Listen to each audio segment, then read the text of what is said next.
अस्सलाम वालेकुम बच्चे, कैसे हैं सब लोग? होप सो सब ठीक होंगे। आज हम फर्स्ट ईयर की physics according to new syllabus second chapter की एक्सरसाइज देखेंगे। सबसे पहले एमसीक्यूज मल्टीपल चॉइस क्वेश्चंस देखते हैं। पहला एमसीक्यू है, कहते हैं the angle at which dot product become equal to the cross product, कि वो बताएं जिसके ऊपर डॉट प्रोडक्ट जो है वो क्रॉस प्रोडक्ट के इक्वल हो। ये हमने डॉट प्रोडक्ट का क्रॉस प्रोडक्ट ना यहाँ पे एक लॉन्ग क्वेश्चन पढ़ा था। डॉट प्रोडक्ट जो होता है हमारे पास वो ए क्रॉस बी से उसको लिखते हैं, और सॉरी डॉट प्रोडक्ट को ए डॉट बी से लिखते हैं और क्रॉस प्रोडक्ट को ए क्रॉस बी से लिखते हैं। यहाँ पे मैग्नीट्यूड आपको पूछ रहा है कि किस एंगल पे ये दोनों एक दूसरे के इक्वल होंगे। तो मैंने ए क्रॉस बी लिख दिया is equal to A dot B. A cross B की जगह बच्चे क्रॉस की जगह साइन थीटा आ जाता है, तो ये आ जाएगा ए बी साइन थीटा, और यहाँ पे आ जाएगा ए बी कॉस थीटा। बच्चे ये माइनस नहीं है, ये डॉट है, ठीक है। अब यहाँ पे दोनों साइड से क्या होगा, ए बी से खत्म हो जाएगा। ये कॉस थीटा इधर है तो इसको इधर मैं राइट साइड पे ले आऊंगी, तो ये मेरे पास क्या आ जाएगा, डिवीजन में आ जाएगा। यहाँ पे कुछ भी नहीं बचेगा, मतलब वन बचेगा। साइन ओवर कॉस क्या होता है बच्चे, ये टैन होता है। Tan theta is equal to one है। टैन को बच्चे राइट साइड के लेफ्ट इक्वल साइन के दूसरी साइड पे लेके जाएंगे तो ये टैन इनवर्स हो जाता है। ये हमारे पास क्या आ जाएगा, टैन इनवर्स वन आप कैलकुलेटर करेंगे। मतलब ये कैसे लेते हैं, बेसिकली शिफ्ट प्रेस करके टैन ले लेते हैं तो वो टैन इनवर्स आ जाता है। वन लेंगे तो 45 डिग्री आ जाएगा। कहते थी projectile gain its maximum height at an angle of, कि हमारे पास हाइट जो है वो मैक्सिमम कब वो ऑब्टेन करेगा। कोई भी हमारे पास हाइट का ना ये फार्मूला हमने पढ़ा, v i square sine square theta over 2g। अगर हाइट हम लोग 90 डिग्री ले लेते हैं तो मुझे साइन 90 जो होता है वो वन होता है, वन का स्क्वायर भी वन होगा, तो हमारे पास मैक्सिमम हाइट होगी। तो हाइट किस एंगल पे मैक्सिमम होगी, हमारे पास 90 डिग्री पे मैक्सिमम होगी, ठीक है। तो आपने फार्मूले में याद रखिएगा, फार्मूले में क्या था हमारे पास, साइन स्क्वायर थीटा था। मतलब पहले आपने थीटा लेना है, साइन थीटा लेना है, फिर उसका स्क्वायर लेना है। तो साइन हमारे पास मैक्सिमम कब होता है, 90 डिग्री पे होता है। तो साइन 91 होगा, उसका स्क्वायर भी वन दे देगा। अगला हमारे पास आंसर किया, the scalar product of two vectors is maximum if they are. हमने स्केलर प्रोडक्ट के बारे में पढ़ा था, दो वेक्टर्स कि वो कब मैक्सिमम होता है। हमने ना इसकी प्रॉपर्टीज पढ़ी थी, ठीक है, कैरेक्टरिस्टिक्स पढ़ी थी। स्केलर प्रोडक्ट में अगर दो वेक्टर्स के दरमियान एंगल जीरो हो, क्योंकि स्केलर प्रोडक्ट होता है क्या बच्चे, ए डॉट बी होता है। डॉट की जगह कॉस थीटा आ जाता है, और कॉस थीटा मैक्सिमम कब होता है, जब आप थीटा की वैल्यू जीरो लें। कॉस जीरो क्या होता है, वन होता है, तो इसकी जगह वन आ जाएगा। तो हमारे पास जब पैरेलल थे, पैरेलल का मतलब है एक ही डायरेक्शन में दोनों वेक्टर्स हैं, मतलब दोनों अलोंग दी एक्स एक्सिस है, और दोनों के दरमियान एंगल की वैल्यू क्या है, जीरो है। तो उस केस में कॉस जीरो हमेशा हमारे पास मैक्सिमम होता है, तो आपके पास वैल्यू क्या आ जाएगी, मैक्सिमम आ जाएगी। तो हमारे पास मैक्सिमम कब होगी, जब हमारे पास पैरेलल होंगे। कहते हैं range of the projectile is same for two angles which are mutually, बच्चे हमारे पास वो कहते हैं कंप्लीमेंट्री। कंप्लीमेंट्री ऐसे एंगल्स कहते हैं जिनकी वैल्यू जो है, मतलब ऐसे एंगल जिनका सम जो है वो 90 डिग्री के इक्वल हो। तो जब भी आपके पास कोई दो ऐसे एंगल्स जिनका सम 90 डिग्री के इक्वल हो, तो हम कहते हैं वो हमारे पास कंप्लीमेंट्री एंगल्स होते हैं। उनके लिए रेंज की वैल्यू जो है वो हमारे पास हमेशा सेम होती है। फॉर एग्जांपल अगर मैं दो एंगल्स पोज कर लेती हूँ 30 और 60, अब ये देखिए दोनों का सम मेरे पास क्या है, 90 के इक्वल है ना। अब इन दोनों के ऊपर मैं मतलब रेंज चाहे वो मैं 30 पे निकालूं चाहे मैं 60 पे निकालूं, तो दोनों की वैल्यू क्या आएगी, सेम आएगी। इनको हम लोग नाम देते हैं कंप्लीमेंट्री एंगल्स, कि जिनके जो सम है वो किसके इक्वल हो, 90 डिग्री के इक्वल हो। उन दोनों पे हमेशा रेंज की वैल्यू सेम आएगी। अगर मैं ये ले लेती हूँ 40 टू 50, 40 पे मैं रेंज निकालूंगी तो भी जो वैल्यू आएगी वो सेम आएगी जो 50 के ऊपर आएगी, 50 डिग्री के ऊपर, क्योंकि इन दोनों का सम भी हमारे पास 90 के इक्वल है। तो कोई सा भी ऐसा कॉम्बिनेशन जिनका जो सम है वो 90 के इक्वल हो, तो उन दोनों एंगल्स के ऊपर रेंज की वैल्यू क्या आती है, सेम आती है। उन रेंज एंगल्स को हम कंप्लीमेंट्री एंगल्स कहते हैं, ठीक है। तो वो यहाँ पे यही बात कर रहे हैं कि हमारे पास याद रखिएगा कि ऐसे एंगल जिनका सम जो है 90 डिग्री के एंगल्स के इक्वल हो, तो हम कहते हैं वो हमारे पास क्या है, कंप्लीमेंट्री एंगल्स है। आगे हमारे पास नेक्स्ट एमसीक्यू है, वो कहते हैं the acceleration at the top of the projectile is. Projectile motion में हमारे पास जो है एक्सेलरेशन टॉप के ऊपर क्या होगी। अच्छा, हमने प्रोजेक्टाइल मोशन में पढ़ा था हमारे पास टू डायमेंशनल मोशन होती है जिसमें कांस्टेंट एक्सेलरेशन होता है ड्यू टू ग्रेविटी। उसके अलावा हम किसी किस्म की फोर्स नहीं ले रहे थे, मतलब constant acceleration due to gravity. A को हम हर पॉइंट पे किसके इक्वल ले रहे थे, जी के इक्वल ले रहे थे, तो एक्सेलरेशन तो फिर कांस्टेंट होगी। तो वर्ड्स देखिए मुझे, it is a two dimensional motion हमने डिफाइन किया था due to constant acceleration due to gravity. तो एक्सेलरेशन क्या होगी, हमारे पास कांस्टेंट होगी, जो किसके इक्वल हमने ली थी, जी के इक्वल ली थी। तो करेक्ट ऑप्शन हमारे पास क्या होगा, जी। कहते हैं दी ऐसे unit of the impulse. Impulse बच्चे डिफाइन कैसे करते हैं, हमारे पास इम्पल्स प्रोडक्ट होता है फोर्स और टाइम का। तो फोर्स का बच्चे यूनिट क्या होता है, फोर्स का यूनिट होता है न्यूटन, और टाइम का क्या होता है, सेकंड होता है। ये फोर्स और टाइम का प्रोडक्ट होता है इम्पल्स। फोर्स का यूनिट न्यूटन होगा और टाइम का क्या होता है, सेकंड। तो न्यूटन सेकंड इसका यूनिट आ जाएगा। हमारे पास इसका करेक्ट ऑप्शन होगा सी। नेक्स्ट आते हैं, कहते हैं time rate of change of momentum. ये भी हमने एक फार्मूला निकाला था कि हमारे पास time rate of change of momentum हमारे पास फोर्स के इक्वल था। एफ वाज इक्वल टू, हमने पढ़ा था, is equal to delta P by delta T के change in momentum with time. वो आपको क्या देता है, वो आपको फोर्स देता है। ये हमने ना न्यूटन सेकेंड लॉ पढ़ा था इन टर्म्स ऑफ मोमेंटम, इस चैप्टर में पढ़ा था, ठीक है। ये आपको क्या देगा, ये आपको फोर्स देगा। आगे कहते हैं as rocket moves upward during its journey then acceleration goes on. ये देखिए रॉकेट बच्चे जैसे जैसे ऊपर जाता जाता है, ये अपनी गैसेस को बर्न करवा के ना ये नीचे उसको निकालता जाता है। मतलब जैसे जैसे गैसेस इस रॉकेट से बाहर निकलती जाएंगी, बर्न होके पेट्रोल वगैरह जो है वो बर्न होके बाहर निकलता जाएगा गैसेस की फॉर्म में। तो जितना पेट्रोल यहाँ से बाहर निकलता जाएगा तो हम कहते हैं इसका वजन जो है वो कम होता जाएगा। और अगर रॉकेट का वजन या मास कम होता जाएगा तो मतलब उसकी एक्सेलरेशन बढ़ता जाएगा। तो वो यहाँ पे यही कह रहा है कि हमारे पास जैसे जैसे ऊपर जाएगा वो उसका पेट्रोल यूज होता जाएगा, उसका वेट कम होता जाएगा, तो इसकी एक्सेलरेशन क्या होती जाएगी, इंक्रीज होती जाएगी। तो इसके रीजन हमने ना इस टॉपिक में एक फार्मूला पढ़ा था कि एक्सेलरेशन जो है वो इन्वर्सली प्रोपोर्शनल है मास के साथ। तो जैसे पेट्रोल कंज्यूम हो जाएगा, उसको बर्न होकर गैसेस देता जाएगा तो पेट्रोल खत्म होता जाएगा, तो हमारे पास उसका वेट कम होता जाएगा। आगे कहते हैं इलास्टिक प्लियंस इन्वॉल्व। हमारे पास इलास्टिक प्लियन, हमने कहा था ऐसी प्लेन होती है जिसमें किसी किस्म का काइनेटिक एनर्जी भी कंजर्व रहती है, मोमेंटम भी कंजर्व रहता है। मतलब कंजर्व रहता है, कोई चेंज नहीं आता, तो कोई गेन नहीं होता, कोई लॉस ऑफ एनर्जी नहीं होता। शॉर्ट क्वेश्चन पे आते हैं, कहते हैं state right hand rule of two vectors with respect to vector product. Vector product में हमने राइट हैंड रूल क्या पढ़ा था, ये आपको मैंने इंडिकेट भी करवाया। ये देखिए ये वेक्टर प्रोडक्ट में ना हमने ये किया था कि हमारे पास राइट हैंड रूल क्या है, यहाँ से इसका आंसर लिख लीजिएगा। Rotate the first vector rotate करें अलॉन्ग दी सेकंड वेक्टर। जो आपके पास कर्लिंग फिंगर्स होंगी वो in the direction of rotation होगी, और जो थंब होगा बेसिकली वो in the direction of the product होगा, ठीक है। तो ये आप ये लिख लीजिएगा, साथ में ये डायग्राम ड्रॉ कर दीजिएगा, ठीक है, कि आपने रोटेट करवाना है वेक्टर ए को बी की तरफ, तो जो थंब होगा वो आपको डायरेक्शन ऑफ प्रोडक्ट दे देगा। तो ये साथ में मैंने आपको हाईलाइट कर दिया पोर्शन राइट हैंड रूल, ये टॉपिक में हमने पढ़ा हुआ है, ठीक है। ये फर्स्ट क्वेश्चन का आंसर है। नेक्स्ट क्वेश्चन देखते हैं।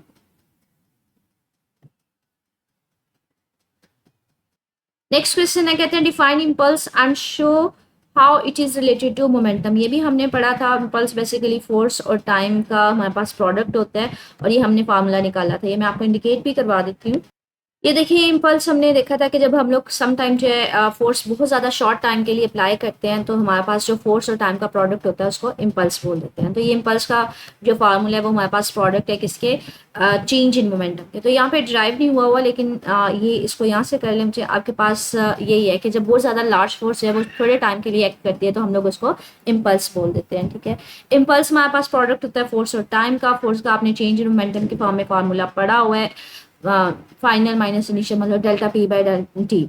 अब ये टाइम है, ये उधर चला जाएगा तो हमारे पास ये चेंज इन मोमेंटम के इक्वल आ जाएगा। एफ टी आपके पास बेसिकली इम्पल्स ही था, तो इसकी जगह ये इधर लेके ना F cross T. F cross T तो इम्पल्स नहीं था, तो उसकी जगह आपने इम्पल्स लिख दिया is equal to change in momentum, ठीक है। ये आपने फार्मूला पढ़ा हुआ है Newton second law in terms of momentum, तो वही आपने एग्जैक्टली यहाँ पे राइट डाउन कर दिया।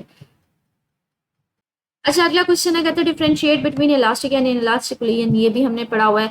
इलास्टिक बेसिकली उसको कहते हैं जिसमें एनर्जी और मोमेंटम दोनों कंजर्व रहते हैं। इनइलास्टिक उसको बोलते हैं जिसमें एनर्जी कंजर्व नहीं रहती लेकिन मोमेंटम कंजर्व रहता है। तो यहाँ से इसकी डेफिनेशन कर लीजिएगा कि हमारे पास इलास्टिक प्लेन में काइनेटिक एनर्जी भी कंजर्व होती है और मोमेंटम भी कंजर्व होता है, लेकिन इन इलास्टिक में काइनेटिक एनर्जी कंजर्व नहीं होती। इसकी एग्जांपल जो ली जाती है, बच्चे एग्जांपल ली जाती है कि आप फॉर एग्जांपल कोई एक पत्थर है, जब उसको आप मार्बल फ्लोर के ऊपर फेंकते हैं तो जैसे ही वो ज़मीन से टकराएगा तो वो वापस भी आएगा, ठीक है। लेकिन अगर आप यही पत्थर जो है उसको रेत के ऊपर फेंक दोगे तो हमारे पास क्या होगा, जब आप उसको नीचे रेत के ऊपर फेंकोगे तो कभी भी रेत पे जाने के बाद बॉल कभी भी वापस नहीं आती। तो यहाँ पे यही बात करें, जब आप हार्ड बॉल को जब आप किसी मार्बल फ्लोर के ऊपर मतलब फर्श के ऊपर फेंकोगे, जो हमारे घरों में यूजुअली फर्श होता है, तो ये हमारे पास तकरीबन थोड़ा ऊपर आ जाता है। थोड़ा सा हाइट डिफरेंस होता है लेकिन तकरीबन वापस आ जाता है। तो कहते हैं negligible amount of energy loss करता है लेकिन वो वापस आ जाता है। तो हम उसको अप्रॉक्सीमेटली इलास्टिक ही लेंगे कि आपने उसको नीचे फेंका फिर ऊपर ले। ये अक्सर बच्चे खेल रहे होते हैं, वो गेंद को नीचे फेंकते हैं, फिर वो जब वापस आती है रिबाउंस होकर तो उसको पकड़ रहे होते हैं। कहते हैं इसके कंपैरिजन में अगर आप किसी बॉल को उसके ऊपर रेत के ऊपर फेंकोगे तो आपने देखा होगा कभी भी बॉल वापस नहीं आती। तो हम कहते हैं वो हमारे पास प्योरली इन इलास्टिक है। तो ये लाजमी कर लीजिएगा, इंपॉर्टेंट शॉर्ट क्वेश्चन है विद एग्जाम्पल, ठीक है। नेक्स्ट क्वेश्चन है, कहते हैं show that the rate of change of momentum is equal to the applied force. मतलब आपने फार्मूला फाइंड करना है और इसकी स्टेटमेंट भी देनी है, ठीक है। तो ये भी हमने टॉपिक पढ़ा हुआ है पहले, तो हम लोग फार्मूला ड्राइव करेंगे तो उसकी तरफ देखते हैं। ये देखिए हमने एक्सेलरेशन कैसे डिफाइन करते हैं। हम एक्सेलरेशन डिफाइन करते हैं फाइनल मतलब change in velocity divided by delta T, मतलब delta V by delta T पढ़ते हैं। चेंज इन वेलोसिटी हमारे पास डिवाइडेड बाय डेल्टा टी मतलब चेंज इन टाइम। अब चेंज इन वेलोसिटी क्या होती है, हम वो यूजुअली लेते हैं फाइनल माइनस इनिशियल, ठीक है। ये एक्सेलरेशन होता है न्यूटन सेकेंड लॉ हमने पढ़ा हुआ है, एम ए के इक्वल होता है बच्चे। यहाँ पे अगर एक्सेलरेशन मैंने निकालना है तो एम क्या हो जाएगा, दूसरी साइड पे जाके डिवाइड हो जाएगा। अब एक्सेलरेशन का आपके पास फार्मूला क्या था, एक्सेलरेशन का फार्मूला तो ये था फाइनल चेंज इन वेलोसिटी मतलब final velocity minus initial velocity divided by time. तो इस वैल्यू को उठा के इधर पुट करते हैं, इधर एक्सेलरेशन के पुट करते हैं। ये मेरे पास ये मैंने फार्मूला पुट कर दिया, is equal to F over M आ जाएगा। एम यहाँ पे डिवाइड हो रहा है, दूसरी साइड पे जाके मल्टीप्लाई हो जाएगा। अब ये एम वी है, एम वी हमारे पास मोमेंटम होता है, तो ये final momentum minus initial momentum नहीं है, तो मैं इसको लिख सकती हूँ डेल्टा पी मतलब change in momentum divided by delta T. तो ये हमारे पास टॉपिक में हमने ये डिटेल में की हुआ है सारी चीजें, ठीक है। तो ये हमारे पास न्यूटन सेकेंड लॉ के अकॉर्डिंगली फोर्स को हम डिफाइन करें इन टर्म्स ऑफ मोमेंटम, जो हमें कह रहा है कि जो फोर्स होती है वो इक्वल होती है time rate of change of momentum के। तो ये देखें time rate of change of momentum आपको क्या दे रहा है, अप्लाइड फोर्स दे रहा है। तो ये न्यूटन सेकेंड लॉ है इन टर्म्स ऑफ मोमेंटम। ये मोस्ट कॉमनली 2 नंबर का शॉर्ट क्वेश्चन आ जाता है। तो पहले आपने उसकी डेफिनेशन लिख दी है, आपने सिंपल एक्सेलरेशन का फार्मूला लिखा है, वो हमारे पास क्या होता है change in velocity divided by time होता है। चेंज इन वेलोसिटी कैसे लेते हैं, वो आप लेते हैं फाइनल माइनस इनिशियल, वो आपने लिख दिया final minus initial divided by time. Newton second law basically आप लिखना चाह रहे हैं तो उसका फार्मूला लिखें, F is equal to M में मास एक्सेलरेशन को अलग करें, एक्सेलरेशन की वैल्यू पुट कर दे, उसको सिंप्लीफाई करें, एम यहाँ पे डिवाइड हो रहा है उधर जाके मल्टीप्लाई हो जाएगा। तो बच्चे ये मोमेंटम होता है। एम वी जो होता है ये बेसिकली मोमेंटम हम कैसे डिफाइन करते हैं, मोमेंटम हम डिफाइन करते हैं मास और वेलोसिटी का प्रोडक्ट लेते हैं। अब यहाँ पे वेलोसिटी कौन सी है, ये तो फाइनल वेलोसिटी है, तो ये मोमेंटम भी क्या होगा, फाइनल मोमेंटम होगा। और ये कौन सा होगा, इनिशियल मोमेंटम। तो चेंज आ रहा है ना फाइनल माइनस इनिशियल, तो इसको डेल्टा पी लिख सकते हैं। तो ये हमारे पास क्वेश्चन है, शॉर्ट क्वेश्चन।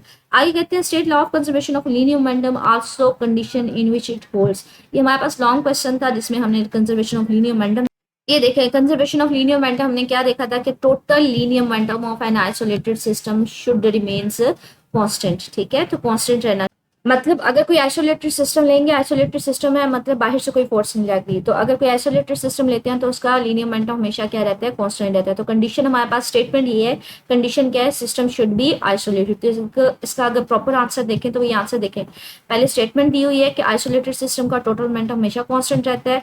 फिर कंडीशन क्या है कि सिस्टम क्या होना चाहिए, वो सिर्फ और सिर्फ आइसोलेटेड होना चाहिए। So this for this statement this system should be isolated. तो आइसोलेटेड होगा मतलब बाहर से कोई फोर्स नहीं लग रही होगी, तब हमारे पास मोमेंटम कंजर्व होगा, वो सेम रहेगा।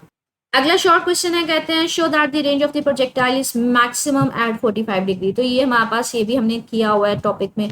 ये देखिए प्रोजेक्टाइल मोशन के ना लास्ट पे हमारे पास टॉपिक था, पेज नंबर मैं आपको इंडिकेट करवा देती हूँ, 1 सेकेंड से 34 पेज है, ठीक है। उससे अगला 35 है, तो ये 34 पेज का स्टार्ट में कि रेंज का हमारे पास ये फार्मूला होता है। कहते हैं रेंज हमारे पास मैक्सिमम कब होगी, जब ये पूरी की पूरी वैल्यू 1 के इक्वल होगी। तो साइन 2 थीटा जब किसके इक्वल होगा, 1 के इक्वल होगा। तो अब आपके पास यहाँ पे साइन है, इसको इक्वल साइन के दूसरी साइड पे लेके जाना है, तो ये साइन इनवर्स आ जाएगा। साइन इनवर्स 1 लेंगे मतलब शिफ्ट साइन प्रेस करके 1 लेंगे तो हमारे पास क्या होगा 90 डिग्री। अब थीटा के साथ 2 है, 2 इधर मल्टीप्लाई हो रहा है, दूसरी साइड पे जाकर डिवाइड हो जाएगा, तो आपके पास थीटा की वैल्यू क्या आ जाएगी 45, मतलब 45 डिग्री के ऊपर रेंज क्या होगी, मैक्सिमम होगी। आपने उसको जस्टिफाई कर दिया। तो ये देखें यही आंसर प्रॉपर लिखा जा रहा है कि रेंज का फार्मूला ये है, हमारे पास रेंज मैक्सिमम कब होगी, जब साइन 2 थीटा किसके इक्वल आ जाएगा, ये 1 के इक्वल आ जाएगा। और साइन 2 थीटा 1 के इक्वल कब आता है, वो हमने एंगल मालूम करना है। साइन दूसरी साइड पे जाके इन्वर्स हो जाएगा, साइन इन्वर्स लेंगे 90 डिग्री आ जाएगा, थीटा के साथ 2 है, दूसरी साइड पे जाके डिवाइड हो जाएगा, वो 45 आ जाएगा। आइए 45 अंदर पुट करके भी आंसर आपको फाइनल करके दे रहे हैं। साइन 2 थीटा होता है, 45 पुट किया तो 90 हो जाएगा, साइन 90 मैक्सिमम होता है। तो हमारे पास हमने ये देख लिया कि 45 पे मैक्सिमम आंसर आता है। आगे हमारे पास क्वेश्चन है, कहते हैं find the time of the projectile to reach the maximum height. आपने ना टाइम ऑफ फ्लाइट का फॉर्मूला निकाला था, जिसमें आपने निकाला था total time to move the object from the initial point to final point, या क्या वी कैन से दैट के आपके पास point of projection to the point of impact, कि कहाँ से उसने स्टार्ट किया था कहाँ तक एंड हुआ, तो उसके लिए आपने टोटल टाइम निकाला था। लेकिन आप कहते हैं, वो यहाँ पे कह रहे हैं कि आपने मैक्सिमम हाइट तक आंसर निकालना है, मैक्सिमम हाइट तक टाइम बताएं। तो जो टोटल टाइम के लिए वैल्यू निकाली थी ना, उसका हाफ ले लें। तो यहाँ पे यही बताया, ये देखें, ये टोटल टाइम के लिए ना हमने टाइम ऑफ फ्लाइट निकाला था कि स्टार्ट से लेके एंड पॉइंट तक आपके पास पॉइंट ऑफ प्रोजेक्शन से लेके पॉइंट ऑफ इम्पैक्ट तक कितना टाइम था, वो आपके पास T is equal to 2 VI sin theta over G था। लेकिन आपने कहाँ से निकालना है, स्टार्ट से लेके मैक्सिमम हाइट तक निकालना है, मतलब आधा टाइम लेना है। तो इस वैल्यू को किसके साथ डिवाइड कर देंगे, 2 के साथ डिवाइड कर देंगे। 2 के साथ डिवाइड करेंगे तो 2 से खत्म हो जाएगा, तो बाकी आपके पास टाइम कितना बचेगा, VI sin थीटा ओवर जी। तो इसका आंसर क्या होगा, टाइम किसके इक्वल आपके पास आएगा, VI sin थीटा ओवर जी। तो पहले आप टाइम ऑफ फ्लाइट को डिफाइन कर दीजिएगा, फिर बताइएगा कि आपके पास मैक्सिमम हाइट के लिए हाफ टाइम होगा, तो उसको 2 से डिवाइड कर दीजिएगा। यहाँ पे इसने प्रॉपरली इसको दोबारा से राइट किया, ये करने की जरूरत नहीं आएगी। लास्ट शॉर्ट क्वेश्चन है, कहते हैं the maximum horizontal range of the projectile numerical object. क्या आपके पास रेंज की वैल्यू गिवन है, हॉरिजॉन्टल रेंज की, मतलब रेंज की वैल्यू गिवन है। Find the value of the height, आपने हाइट मालूम करनी है एट एन एंगल 60 डिग्री, ठीक है। अच्छा, ये आपको वैल्यू जो है ना मैक्सिमम हॉरिजॉन्टल रेंज की है। मैक्सिमम हॉरिजॉन्टल रेंज का हमने फार्मूला पढ़ा था, वो हमारे पास सिर्फ और सिर्फ होता है VI स्क्वायर होता है, ठीक है। मतलब VI स्क्वायर डिवाइडेड बाय जी की वैल्यू आपके पास गिवन है, वो कितनी है हमारे पास 800। इसके अलावा कह रहे हैं एंगल कितना आपको दिया हुआ है 60 डिग्री, तो इसकी वैल्यू गिवन है मैक्सिमम रेंज की, VI स्क्वायर ओवर जी की वैल्यू गिवन है। उसके अलावा आपको उसकी एंगल की गिवन है, कहता है हाइट मालूम करें। तो यहाँ पे ये देखें, मैक्सिमम रेंज हमारे पास इसकी वैल्यू कितनी गिवन है 800, आपको एंगल बी गिवन है 60 डिग्री, हाइट मालूम करनी है। हाइट का फॉर्मूला क्या होता है, VI square sin square theta over 2G होता है। VI स्क्वायर ओवर जी की वैल्यू तो हमारे पास ये है, तो VI स्क्वायर ओवर जी मैंने अलग कर लिया। साइन थीटा की वैल्यू कितनी थी 60, तो साइन स्क्वायर 60, मतलब पहले साइन 60 लेंगे फिर उसका स्क्वायर लेंगे, डिवाइडेड बाय 2 तो कांस्टेंट है। अब V ओवर जी की वैल्यू हमारे पास ओवरऑल मौजूद है, तो ये हमने वैल्यू वो पुट करेंगे। साइन थीटा मतलब साइन 60 लेंगे, वो हमारे पास क्या आएगा 0.866, जो भी आएगा उसका स्क्वायर लेंगे, मतलब साइन 60 का स्क्वायर लेंगे डिवाइडेड बाय 2, तो ये आपके पास आंसर आ जाएगा 300 मीटर। तो याद रखिएगा, ये मैक्सिमम रेंज है, रेंज की वैल्यू नहीं है, मैक्सिमम रेंज। मैक्सिमम रेंज के लिए ना हमने फार्मूला निकाला था टॉपिक में, VI स्क्वायर थीटा ओवर जी, ठीक है। तो इसकी वैल्यू गिवन है, तो आपने सिंपली हाइट का फार्मूला लिखा है, हाइट के फार्मूले में VI स्क्वायर ओवर जी को अलहदा कर लिया, बाकी चीज़ें ये बच गई हैं। तो थीटा की वैल्यू भी आपको गिवन थी, तो उसको सॉल्व कर लिया, ठीक है। ये हमारे पास आज के टॉपिक में हमने शॉर्ट क्वेश्चंस देखे, उनके आंसर्स देखे, MCQs देखे। स्टिल कुछ पूछना हो तो कमेंट सेक्शन में पूछ लीजिएगा। ओके, अल्लाह हाफिज़।